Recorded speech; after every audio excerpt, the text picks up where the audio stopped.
Good afternoon, everybody. Before we get to the main event, you know something we haven't done for a long time and the regulars miss it is a little bit of cell phone cinematic experience. Our chance to get that kind of Hollywood feel by just using a cell phone. Enjoy.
Good, and I am back again. I hope you enjoyed that cinematic experience. It's kind of amazing what you can do with a cell phone camera, isn't it?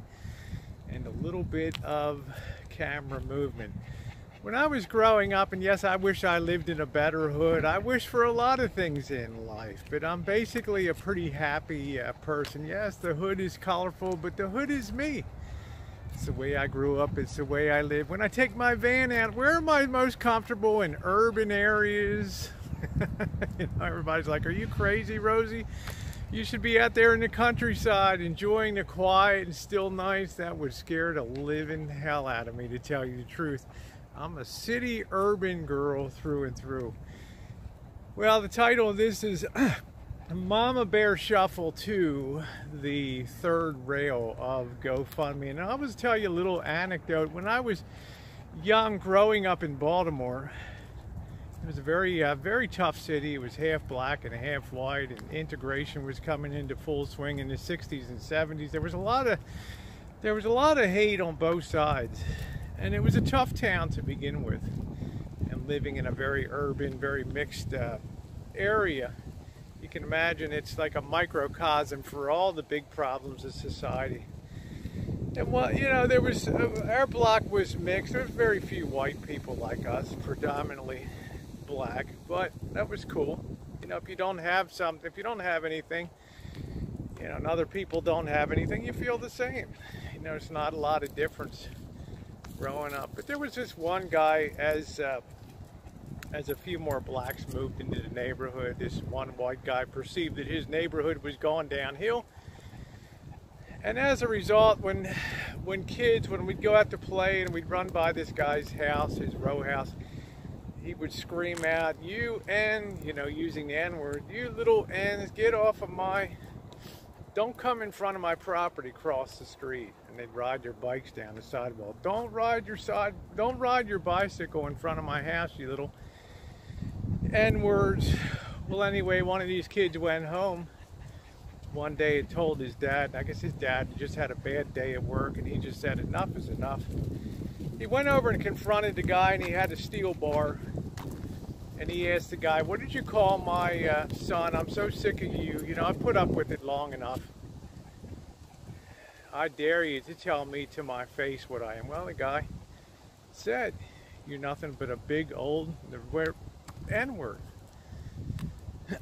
And the words still ring in my, well, the guy swung on that, those words still ring in my ear and burned into my memory today. That guy picked up that metal bar and hit the guy on the left side of his knee and just took him down. Cops came and the ambulance came, and the cop says, "Why would you provoke people like that? Why would you do that?" And the guy's like, "'Cause I can do it. I live in America. I can say what I want." And I remember what the cop said: just because you can do something doesn't mean that you should do something. And how true. Last night was a really tough chat for me. Lucy Ball had a chat, and it was supposed to be a fun chat, but it got serious. And you know, chats take their own destiny. Mama Bear came on, and Lucy and I were there, and I did my best to moderate, but it's a very one-sided situation because there's a lot of anger built up in the community against some of the things that Mama Bear has done. So you're really swimming hard against the tide. Now let me also say, I always enjoy Mama Bear's chats when they're just fun chats and laughing and things. But as I discovered over time, there's a lot of pent-up dislike over there. And I was thinking back today to that anecdote I told you about the guy in the neighborhood loved to use the N-word. And there's people that use GoFundMe's and think, you know, like Mama Bear said today, if I want to have a GoFund for groceries, I can have it for groceries. If I want to, and she didn't talk about it, but if I want to have a GoFundMe to take a trip, I can have a GoFund to take a trip. Very true. There's nothing in the rules that prohibits that from taking place. You're perfectly allowed to do that. But just because you can do something doesn't mean that you ought to do something. And this is the whole point. This is the point of why Tucker and Tucker Chats put up the little fundraiser for the Porsche, the orthopedic Porsche, to help him with his back problem. Let's raise $100,000 for an orthopedic Porsche. You can do it. GoFundMe doesn't care. As long as they get their cut, hey, you can fund your fantasy. But Tucker did that to show a point that just because you can do something, maybe you shouldn't do it. Of course, all that money that's raised will go to a charity. I'm quite sure of that. GoFundMes and things like that, and fundraising exercises, it's one thing to give and hit somebody's PayPal, but it's another thing to make a public effort and a public statement that you want people to donate to you. Because under that situation, when something's so public, there's going to be a lot of scrutiny. there's going to be a lot of people looking at it, and there's going to be a lot of people saying, is there true need or not? And you may say to yourself, well, you know, Mama Bear could say, if you don't like it, tough beans, don't donate. And that's all well and good. The problem is, it falls back on the people that do donate, and I can tell you from experience that they fall under the gun too. People come up to them and they say, what the heck were you thinking? Donating to that? Are you out of your mind? In other words, they have to fight a rear guard action because maybe it's something that shouldn't have been done on a GoFundMe. This may be a big part of why people get upset and people become so vocal and so vociferous about what people do on YouTube, because you can do basically anything, but that doesn't mean that you should do it. And in the case of funding and things like that, we really have to think very hard, long and hard in a world of tremendous need, that we have consciences. And I myself feel guilty, and I felt guilty in the past for helping organize and fund pretty dumb things. Some things were good, but you live and you learn. And the big lesson that I want to leave Mama Bear with is, just because you can do something doesn't mean that you should do something. You'll find the fundraising exercises that go best are the ones that most everybody agrees on.